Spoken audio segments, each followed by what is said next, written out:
So your steering committee are the people who are getting the group together to start your cooperative.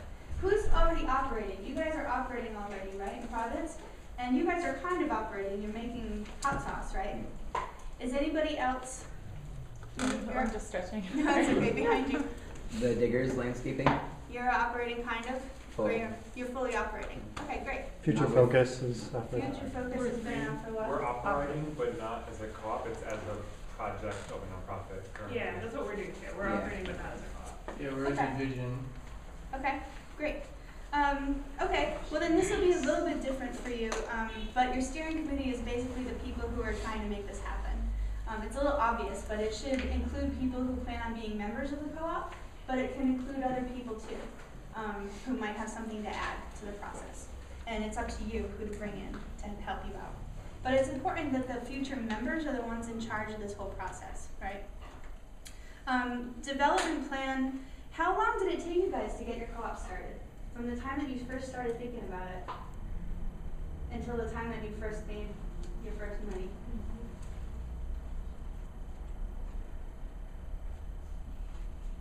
It's still getting started. So Yeah. it's like, I mean, we're at a year right now. Right. So So you've been working on it about a year? yeah.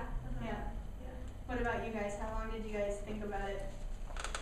Well, the program thought about it for a year before I even became a staff, like when Josie was here. So like that was like a 3-year thinking about it phase. Yeah. And then we spent I think like the last 3 years to get to this point. So we had 1 year that was like our startup formative year, Yeah. and year 2 we were able to profitably. Oh, great. So that's really good. And what about you guys? We've had the bus for about 2 years. Yeah. And we've been making money with it pretty much from the beginning, but we started with a bunch of fundraising and stuff like that. So it's been a combination of grants and then people donating for when we share it with them. Cool. All right. And how about you guys? How long? The Diggers is getting landscaping jobs, but we don't have systems in place to really function yet. And we don't have any of that stuff. Great. So about 10 months since Okay. we first started. You first started talking about it? Since you first started working? Well, we probably started talking about it like yeah, a when did year you start ago. talking? More. We started Oh. talking about it spring 2012. 12. It's like a year and a half almost. So- And Yeah. Okay, and what about the weatherization group? Couple weeks. Okay. No, Great. we have been thinking about a project Yeah, for about 4 years. okay, Like I started when I was in Providence, okay. trying to create the LLC, and then the LLC was created, and then what project the LLC was going to take. Yeah, Because it was like a solar company or yeah. All right, so you guys already know this. It takes years to get a business up and running. So nobody here needs to feel bad if it feels like it's taking a long time. Everybody thinks they can get a business up and running in like a few months, but it sounds like you guys have already figured out that it's a little longer than that, and that's fine.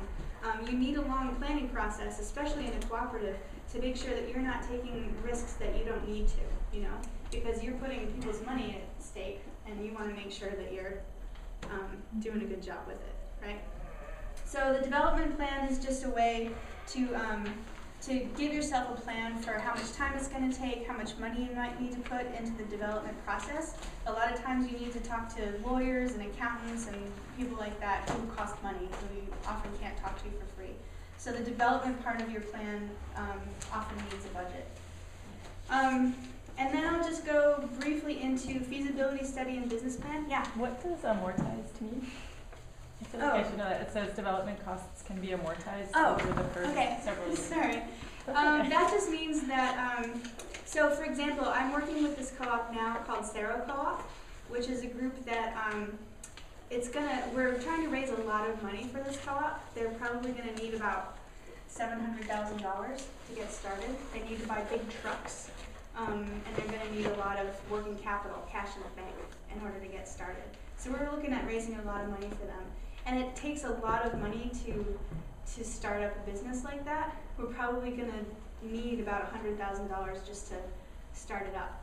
The problem is that we don't want to, it's not really fair to put that as a burden on the initial owners of that business. because those expenses are going to come out of the pockets of those first owners, right? So when you amortize something, it means you pay a little chunk of it every year for the next so many years. So basically that just means you're kind of sectioning off that money and paying off a little bit of it every year. Depreciation and amortization means. Could you do it with a bank loan? Yeah, there'll be bank loans and a lot of, there'll be a variety of strategies. So, okay. Thanks. So feasibility and business plan, this is basically this is most of what we're going to be doing in the academy, right? This is going to be working out, you know, how viable is our business idea? Do we have a market for it? Will our customers pay what we want to get paid for it? What are the licenses that we're going to need? What kinds of insurance are we going to need? What are the obstacles standing in the way of our business? That's mostly what feasibility is about. And then the business plan is like, how are we going to address all those things? So over the next 10 weeks, I'm going to give you a series of worksheets that's going to allow you to actually write your business plan. Has anybody written a business plan before? I should ask you. You have? Okay. Part of one. Right. That works. Great. All right. So you've done some homework already. Does anybody else have anything looking like a business plan? Nice. Well, like, we have examples of the other crews' business Yeah. plans, and I have the business plans from my old co-op. Okay. Great. And diggers? Yeah, we have bare bones. We had a retreat and started on our business plan. Right. Okay. And future focus? Future Focus doesn't have one. The Toxic Soil Busters Co-op has a business. Okay. Great. So it sounds like everybody could benefit from some business plan work, at least. And that's typical. Most businesses do get started. This business about the feasibility study, by the way, is like, it's rare that people actually go through the steps in the right order. You know, anybody who starts a business, who's an entrepreneur, they're all over the place trying stuff out, right? They're always like looking for some kind of hustle to be like, you know, here, I can tell you this, you know, this is going to be a really great idea. And that's what entrepreneurs do. And feasibility study, a lot of entrepreneurs aren't going to wait for a feasibility study. They want to get out there and they want to get selling. So that's what I've come to call the People's Feasibility Study. People's Feasibility Study is when you go out on the street and start talking to people about selling your products to them. And seeing how much they'll buy it for. And that's a really good way to actually find out what your market is like, what your customers are like. So anyway, I'm gonna let you worry about the rest of this later. That's pretty much. Huh? You're so kind. Yeah. I would really recommend not reading the whole thing now. You'll freak out. I have a quick question. Yeah. This might be like a little confusing. But let's say to start off, you do an agreement for like a venture capital where the bank owns like 1% of your company. Mhm. So with that, meaning like, you know how everyone in a co-op gets a chance to vote, would they just be excluded and they would just get their profit at the end? That's a really good question. That's a really good question. And we're still trying to figure out the answer to that question. But yes, you can have outside investors in a cooperative. 20 years ago, we didn't used to think that anybody would invest in a co-op. Because it's true, you can't give an investor a vote. Because if you give the investor a vote, you're not a co-op anymore, right? Because a co-op has to be a user of the business. And someone who only puts money into your business in order to get a return is not a user of the business. They're a capitalist, and we don't do that in cooperatives. So you can have outside people invest in your business as long as they adhere to that subordination of capital rule, which means that they don't get a vote. You can pay them interest if you want to, but you're limited on how much interest you can pay them. So when you talk about a venture capitalist, a venture capitalist is somebody who goes around looking for businesses to invest in, and they want a really high return because, I don't know, they have this idea that because they have so much money and they're risking their money that they should get a high return. But you can't actually give them the high return that they're looking for. So venture capitalist isn't exactly who you're looking for to invest in a cooperative, but you can ask outside people to invest in your cooperative. you're looking for more like social investors, which is like the opposite of a venture capitalist. Those are people who are willing to take a lower return, who are willing to be more patient with getting paid back, who are in it because they want to see you succeed. So it's a little bit different. But yeah, you can have outside people investing. They just need to be okay with not having a vote. So, any questions on What do they this? call it? Angel capital. It's like in economics class now, they have a name for that kind of Yeah. investor because it's becoming more popular. An angel investor? Yeah. Exactly. AKA sugar daddy. Yeah. Rich Uncle Al. So we're gonna hit on a lot of these topics in the Co-op Academy. But one thing that Judy said, I want to actually make sure you guys hear. You were talking about getting your systems together, right? And that is one thing that I'm really going to want you guys to think about is your systems in the business, right? So I used to work in the construction industry. And we used to get this magazine called Remodeling Magazine. It was a really great trade magazine. I really love trade magazines. Every industry that you're in probably has a trade magazine, and you should probably try and find out what that is. So we had one called Remodeling Magazine, and every year they would send out an issue that was like the 50 best remodeling companies in the whole country. And I was reading this, and they had a little blurb about each one, like what they were doing. And each one, this word systems was in it every time. They all said, we really got our systems in line, or we hired somebody to come in and improve our systems. And we had a system for estimating, and a system for production, and a system for sales, and everything was in systems. And that's how we made our business succeed. And the business that I was working for, I had a boss who was not into systems at all. And I showed him all this stuff and was like, hey boss, we should check out this system stuff. I think we're really onto something here. Instead of like reinventing the wheel every time we do a job and using different products and different this and different that, we can like kind of do it the same way every time and get better and better at it and maybe make some money. And we didn't do that. We didn't make some money, and the business closed.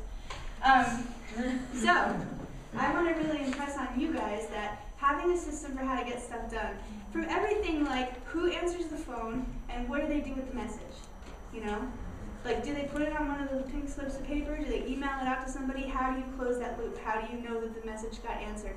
That's a system that you have to invent in your business every time. How does your product get produced? How does your hot sauce get made? That's a system in itself.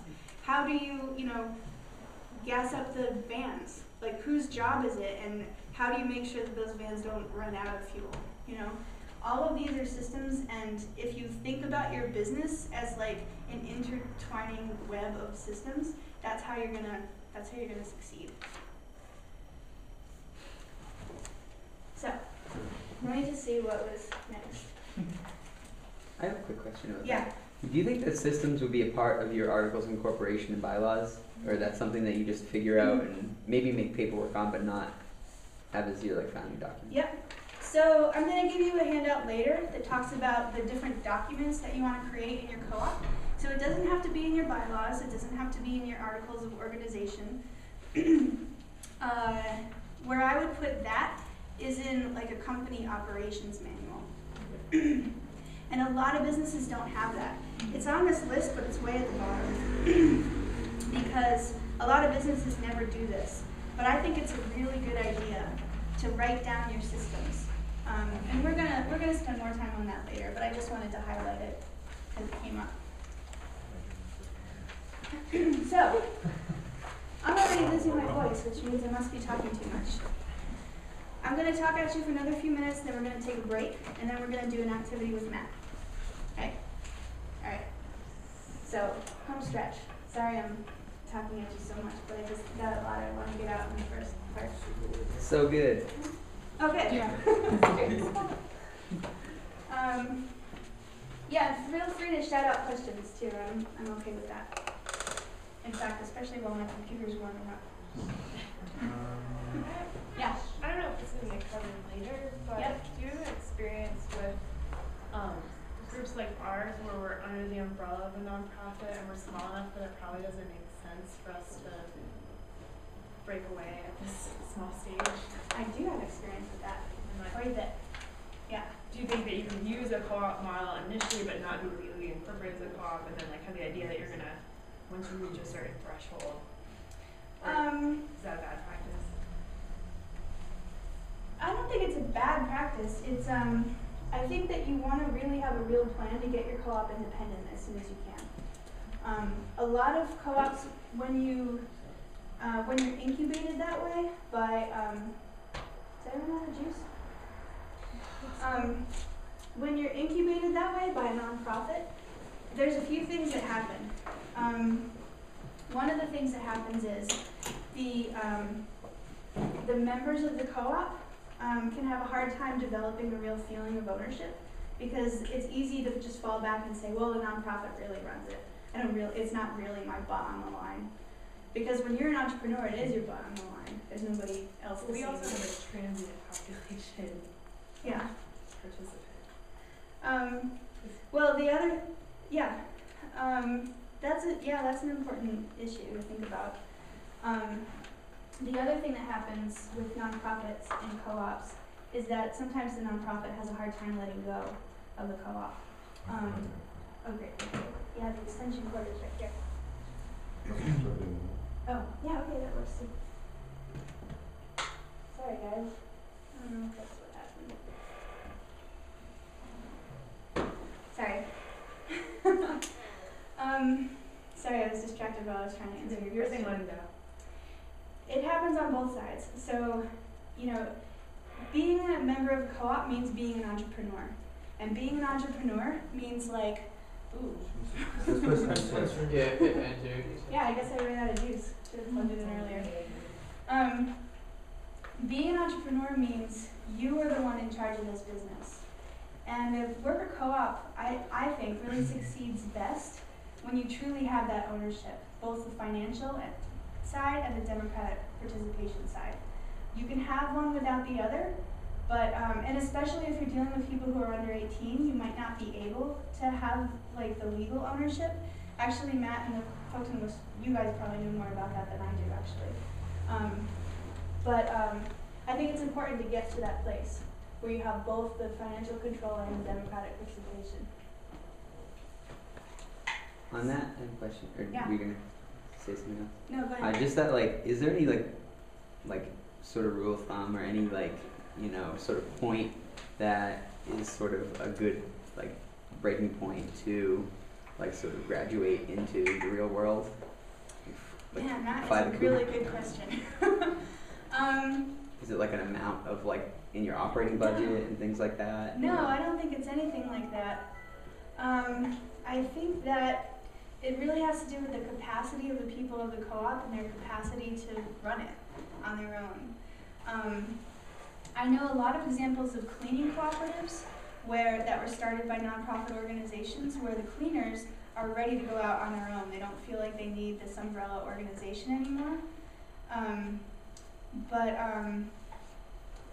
But they're having a hard time breaking away. And it's not because they don't have enough volume or because they can't sustain themselves. It's that problem. It's like the nonprofit doesn't want to let go, and the members are actually kind of comfortable with letting the nonprofit handle it. They don't want their butts to be on the line, But being an entrepreneur means you are the one taking that risk. Yeah. Do you know some of the reasons why the nonprofits are not willing to let go?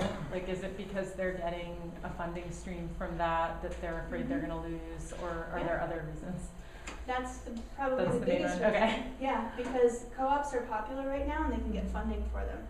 And so, you're losing your bread and butter if you let that go. If you look at it that way, which the funding streams kind of make you look at it that way, even though you might be really principled people otherwise. One of the other reasons is that a lot of organizations start as